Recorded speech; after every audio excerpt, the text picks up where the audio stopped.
Ja ću da mjerim visinu ove lipe, a kao referentnu tačku uzela sam ovo drvo magnolije koje se nalazi pored njega.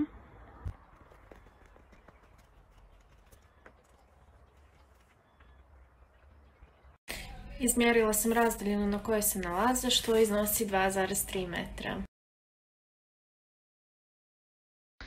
Uđemo u GeoGebru, dodamo sliku i smanjimo cijeli koordinatni sistem kako se ne bi nešto na slici poremetilo.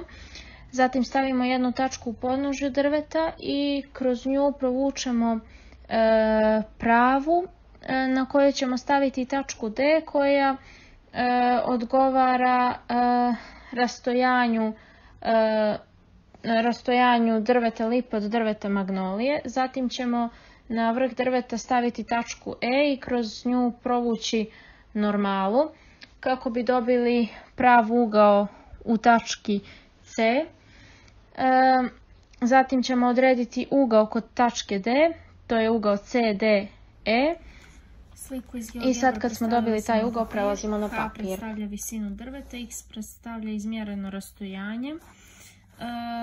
Izračunala sam visinu preko tangesa, ugla koji smo dobili. Preko kalkulatora sam izračunala da je tangens ugla 75,18 stepeni jednak 3,78. Kada se 3,78 pomnoži za 2,3 metra, što je izmjerena razdaljina, dobijemo da je visina 8,69 metara. Pošto mi je rezultat od 8,69 metara neobičan za visinu drveta, odlučila sam to da provjerim. Kako je moja visina 1,67 m, ja sam stala pored drveta i odredila sam do koje to tačke drveta gledajući od zemlje doseže moja visina. Dakle, ideja je da u GeoGebri predstavim tu duž i onda